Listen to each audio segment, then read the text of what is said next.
सुनाओ FCS software solution limited. अब देखिए 6 रुपए 35 पैसे का एक पेनी स्टॉक है जो कि यहाँ पर अब दौड़ना स्टार्ट कर दिया। एफसीएस की अगर आप हिस्ट्री उठा के देखेंगे तो काफ़ी कुछ आपको समझ में आएगा। इसके साथ साथ एक आईटी स्टॉक है। क्या ये एक पेनी स्टॉक है यहाँ पर 2 गुना या 3 गुना होगा? क्योंकि अगर आप देखें लिस्टिंग के बाद से लेकर अभी तक इसने अपना ऑल टाइम हाई इस स्टॉक ने निकाला ही नहीं है। तो जैसा कि मैंने कहा ऑल टाइम हाई, तो इस स्टॉक का जो ऑल टाइम हाई है वो 14 रुपए 50 पैसे का अराउंड है, जो कि आपको 2005 में लगता हुआ दिखाई दिया। 2005 के बाद इस स्टॉक ने टच ही नहीं किया उस हाई को। और अब देखिए कितने साल बीत गए, ये स्टॉक एक पेनी स्टॉक भी बन गया था और भी ज़्यादा। ये आपको 6 रुपए का दिख रहा है, 0.40 पैसे का कभी रहता था ये स्टॉक।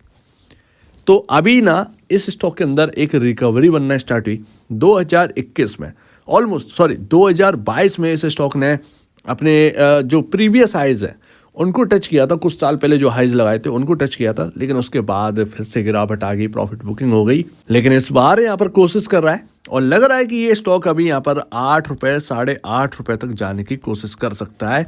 उसका एक रीज़न है, यहीं तक क्यों कोशिश कर सकता है। क्या ये ऑल टाइम हाई तक जा सकता है? बिल्कुल जा सकता है, बट इसके पीछे बहुत सारी चीज़ें जो हैं वो चाहिए होती हैं, जो कि सारे फंडामेंटल देखकर आपको समझ में आया कि ये काफ़ी थोड़ा सा ना इम्पॉसिबल जैसी चीज़ है। सबसे पहली बात तो मार्केट कैप। आपको प्राइस वाइज ये मार्केट कैप पेनी स्टॉक लग रहा होगा, बट ये प्राइस वाइज आपको पेनी स्टॉक दिख रहा है, बट मार्केट कैप के लिहाज से मार्केट कैप 1092.40 करोड़ का पहुंच गई। 1000 करोड़ का मार्केट कैप है, जबकि आप अर्निंग उठा के देखेंगे तो कुछ मिलेगा ही नहीं, सब गोल है। यस, यहाँ पर क्या है, आपको प्राइस वाइज देखने को मिल रहा है, बट मार्केट कैप के लिहाज से ये एक स्मॉल कैप के अंदर 1000 करोड़ की कंपनी बन चुकी है। बहुत सारे ऐसे स्टॉक्स हैं जो 1000 करोड़ की मार्केट कैप पर भी नहीं चल रहे, जबकि अर्निंग्स में इनसे 10, 15, 20, 50 टाइम यहाँ पर जो है ज़्यादा कमा रहे हैं। और जैसा कि मैंने कहा यहाँ पर कुछ नहीं कमाई है, EPS -0.02 का, यानी कि लॉस में कंपनी है। यस, पिछले क्वार्टर में यहाँ पर Q3 की बात नहीं कर रहा हूँ, Q2 की बात कर रहा हूँ। Q2 में इनको एक एक्सेप्शनल लॉस लगा था 5 करोड़ रुपए का, जो कि कई क्वार्टर मिला दें तब भी इतनी बड़ी अर्निंग नहीं कर पा रही थी कंपनी। उसकी वजह से यहाँ पर आपको EPS जो है वो नेगेटिव देखने को मिल रहा है।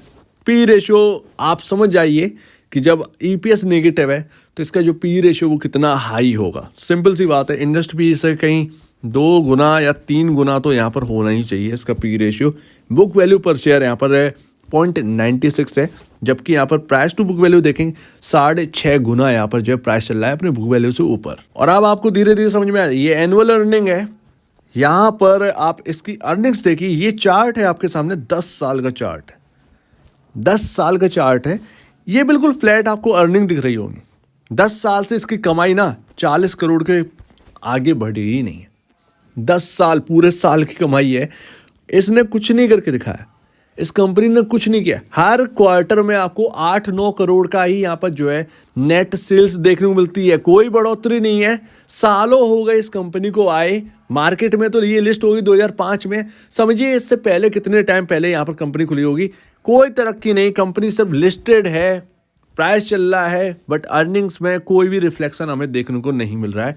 37 ये आपके सामने कुछ 4 साल का आपका है। 5वें साल यानी कि 2023 के नंबर्स अभी आपके सामने आ जाएंगे, बट कुछ नहीं। यही कुछ हाल था तिलक वेंचर के अंदर। यस, वो स्टॉक मैंने कभी कवर नहीं किया इसकी वजह से। तिलक वेंचर अगर आपको याद हो, उस स्टॉक को भी कुछ 3 रुपए से खींच कर 50 रुपए ले जाया गया, वहां से डंप कर दिया, 6 या 5 रुपए का राउंड अब मिल रहा है। पता है उसके पीछे का रीज़न क्या है? मार्केट के अंदर जब ऐसी तेजी हमारे सामने देखने को मिल रही है, तो आप समझ जाइए कि यहाँ पर ना पेनी स्टॉक्स भी दौड़ रहे हैं, उसके पीछे की हिडन स्टोरी नहीं जान रहे। वो डंप किए जाते हैं बात को, लेकिन उससे पहले जो मार्केट की तेजी है उसमें ये स्टॉक्स ना चलना स्टार्ट करते हैं, दौड़ते हैं, पता नहीं कितना दौड़ जाए।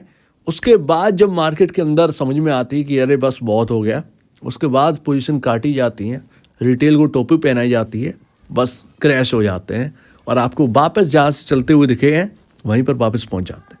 पता नहीं इसको यहाँ पर कितना खींच दिया जाएगा, पता नहीं है, बट ये हाल कुछ तिलक वेंचर जैसा ना हो, क्योंकि उसकी भी अर्निंग ना मार्केट के पहुँचा दिया था कुछ 1000 करोड़ में, या अराउंड 500 से अबव का मार्केट कैप हो गया था। लेकिन आप देखेंगे उसकी अर्निंग तो यहाँ पर कुछ 10 करोड़ से ऊपर की भी नहीं थी। तो ये तिलक वेंचर का हाल था। तो कुछ ऐसा ही एफसीएस सॉफ्टवेयर का हाल है। फंडामेंटल ड्राइवन तो कुछ है ही नहीं इसके अंदर। ये एक कंपनी ने कोई ग्रोथ है ही नहीं, सालों से कोई ग्रोथ नहीं है। और इसको देखकर आप समझ जाएंगे, ये आप देखिए पिक्चर कुछ अलग ही है भाई साहब। लॉस मेकिंग कंपनी है, कोई ग्रोथ नहीं है, कंपनी क्या करेगी आगे, कोई विजन नहीं है क्या इनको करना है। अब तक तो कुछ कर नहीं पाए, आगे कुछ कर सकते हैं। कौन है इनका सीईओ, क्या वो कुछ करने की कोशिश कर रहे हैं। बहुत पहले जब मैंने आपके सामने बात करी थी कुछ 3 रुपए, 3.5 रुपए, 4 रुपए के अराउंड, तो मैंने आपसे कहा था कि अगर इनकी पोजीशन पर कोई बैठेगा यानी सीईओ, मैनेजमेंट चाहे तो कर सकता है। इतने साल आपने क्या किया कंपनी का, कोई ग्रोथ ही नहीं ला पाए और कंपनियां कहाँ से कहाँ पहुंच गई, ये बहुत बड़ी बात है। 10 साल से ज़्यादा हो चुका है, 10 साल से, यानी कि लमसम आपका ये समझिए 23 साल हो चुके हैं। 22-23 साल से आपने कुछ नहीं किया, कुछ भी नहीं हुआ है इस कंपनी के अंदर। सो दैट यही सबसे इंपॉर्टेंट बात है समझना। आंख मीच कर सारी चीज़ें मत देखिए। तेजी हो रही है स्टॉक के अंदर, वो एक अलग बात है, खींचे जा रहे हैं, लेकिन लॉन्ग टर्म के पर्पज से तो बिल्कुल भी यहाँ पर नहीं लगता। तो मेरे ख्याल से आप वेट करिए। मैंने आपसे कहा था क्वार्टरली नंबर देखिए, थोड़ा सा महंगा मिल जाए कोई दिक्कत की नहीं, लेकिन अगर ये कुछ कर रहे हैं, कंपनी के अंदर टर्न अराउंड आ रहा है, 10 साल का आपने सब कुछ देख लिया इस कंपनी का, अभी आपके सामने रखा, आप समझ सकते हैं क्या हालत चल रही है।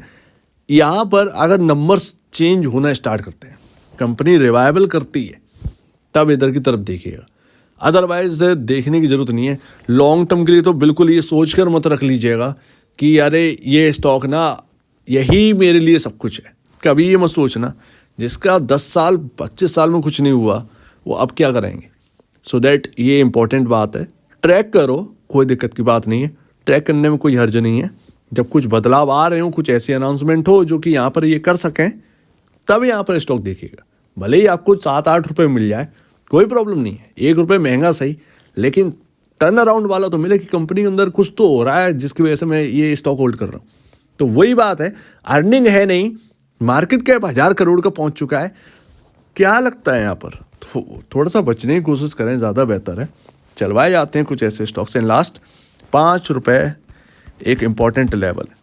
कोई होल्ड कर रहा हो तो भैया बुरा हो रहा मत मानना, लेकिन जो पिक्चर में चल रहा है वही है, जो आपके सामने वही है। कभी भी स्टॉक खरीदने से पहले ये सारी चीज़ें देख लिया करिए।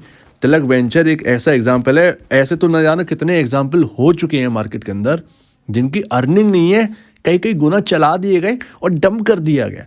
तो इससे थोड़ा सा बचें, इससे थोड़ा सा बचिए। मार्केट सबका है, खराब अच्छे सब लोग रहते हैं मार्केट में। तो 5 रुपये एक इंपॉर्टेंट लेवल है। मेरे ख्याल से 8 रुपये 8.5 रुपये तक जाना चाहिए। अगर चला गया तो वो भी पता नहीं जाएगा या नहीं जाएगा, नहीं पता है। सो दैट यहाँ पर ध्यान रखिए। अगर ये 8.5 रुपये के अराउंड अगर ये हाई तोड़ेगा तो फिर आपको फिर 10, 12, 13 रुपये ऐसा शायद आपको देखने को मिल जाए, ये भी पॉसिबिलिटी बनती है। बट अर्निंग्स में कोई भी नहीं है। Q3 पर ध्यान दीजिए। Q3 में अगर कुछ बदलाव आ रहा है, वाकई में बदलाव हो रहा है कंपनी के अंदर, तो फिर इस कंपनी की तरफ देखिएगा थोड़ा सा, पूरे तरीके से नहीं कि बस लेकर बैठ गए, नहीं, कुछ क्वार्टर आपको और देखना। अगर बदलाव वास्तव में चल रहा है तो अच्छी बात है, कुछ टर्न अराउंड हो रहा है 25 साल बाद। अदरवाइज कुछ भी नहीं होगा, वो वापस वहाँ जहाँ से जा रहे हैं वहीं के वापस जो है आपको ये स्टॉक कहीं ना कहीं देखने को मिल भी जाएगा।